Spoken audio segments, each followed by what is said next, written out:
Hello friends, welcome to ലെച്ചൂസ് food world. ഇന്ന് ഞാൻ നല്ല ടേസ്റ്റി ആയിട്ടുള്ള എഗ് മസാലയുടെ റെസിപ്പി ആയിട്ടാണ് ഞാൻ വന്നേക്കുന്നത്. അപ്പോൾ പെട്ടെന്ന് തന്നെ നമുക്ക് വീഡിയോയിലോട്ട് പോയാലോ.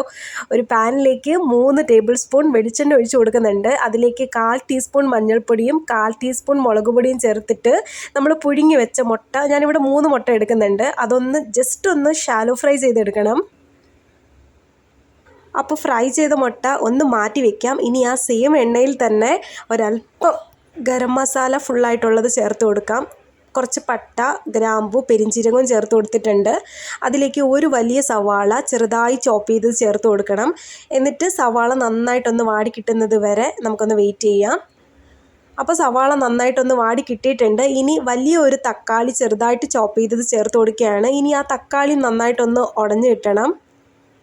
അപ്പോൾ തക്കാളിയൊക്കെ നന്നായിട്ടൊന്ന് യോജിച്ച് കിട്ടിയിട്ടുണ്ട്. ഇനി ഇതിലേക്ക് ആവശ്യത്തിനുള്ള ഉപ്പ് ചേർത്ത് കൊടുത്തു.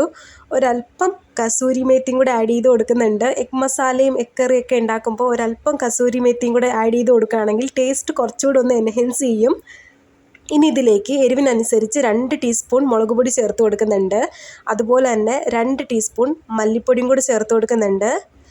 1/4 ടീസ്പൂൺ മഞ്ഞൾപ്പൊടിയും കൂടെ ആഡ് ചെയ്ത് കൊടുക്കാം. എന്നിട്ട് അതിൻ്റെ ആ ഒരു പച്ച ടേസ്റ്റൊക്കെ ഒന്ന് മാറി കിട്ടുന്നത് വരെ ലോ ഫ്ലെയിമിൽ ഇതുപോലൊന്ന് ജസ്റ്റ് ഒന്ന് ഇളക്കി യോജിപ്പിക്കാം.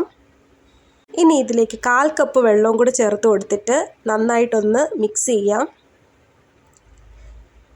ആ ഗ്രേവിയൊക്കെ ഒന്ന് സെറ്റായി കിട്ടാൻ വേണ്ടി 2 മിനിറ്റ് നമുക്കൊന്ന് ലോ ഫ്ലെയിമിൽ ഒന്ന് തിളപ്പിക്കാം.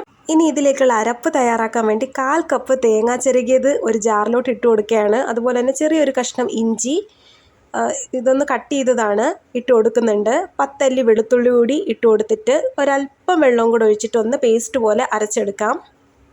അപ്പോൾ ഒന്ന് നന്നായിട്ട് അരച്ചെടുത്തിട്ടുണ്ട്. ഇനി ഇത് നമുക്ക് മസാലയിലോട്ട് ചേർത്ത് കൊടുക്കാവുന്നതാണ്.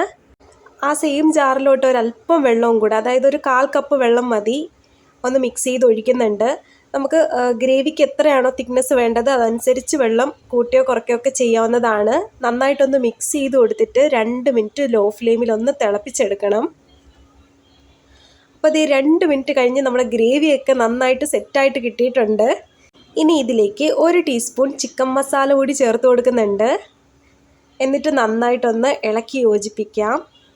ഇനി നമുക്ക് ഫ്രൈ ചെയ്ത് മാറ്റി വെച്ചേക്കുന്ന മുട്ട ചേർത്ത് കൊടുക്കാവുന്നതാണ്. മുട്ട ഇട്ട് കൊടുത്തു കഴിഞ്ഞാൽ പിന്നെ ഇളക്കേണ്ട ആവശ്യമില്ല, മുട്ട പൊടിഞ്ഞു പോവും. അതുകൊണ്ട് ആ ഗ്രേവിയൊക്കെ ഒന്ന് എഗ്ഗിലോട്ടൊന്ന് പിടിക്കാൻ വേണ്ടിയിട്ട് ഒരു 2 മിനിറ്റ് ലോ ഫ്ലെയിമിൽ നമുക്ക് വീണ്ടും ഒന്ന് തിളപ്പിച്ചെടുക്കാം. അപ്പോൾ 2 മിനിറ്റ് കൂടെ കഴിഞ്ഞ് നോക്കിയപ്പോൾ എഗ് മസാലയൊക്കെ കുറുകി നല്ല പരുവത്തിന് തന്നെ കിട്ടിയിട്ടുണ്ട്. ഇനി അവസാനം കുറച്ച് മല്ലിയിലയും കൂടി ഇതുപോലെ വിതറി കൊടുക്കുകയാണ്. അപ്പോൾ ഇത്രയേ ഉള്ളൂ. നല്ല സിമ്പിളായിട്ട് അതുപോലെ തന്നെ നല്ല ടേസ്റ്റി ആയിട്ടുള്ള എഗ് മസാല റെഡിയായി കഴിഞ്ഞു. ഇത് ചപ്പാത്തിയുടെയും പൂരിയുടെയും അപ്പത്തിൻ്റെ ഇടിയപ്പത്തിൻ്റെ കൂടെയൊക്കെ അടിപൊളിയാണ്. അപ്പോൾ ഈ എഗ് മസാല എല്ലാവർക്കും ഇഷ്ടമായെന്ന് പ്രതീക്ഷിക്കുന്നു. എല്ലാവരും ട്രൈ ചെയ്ത് നോക്കണേ. അടുത്തൊരു ഈസി റെസിപ്പി ആയിട്ട് വീണ്ടും കാണുന്നത് വരെ ബൈ.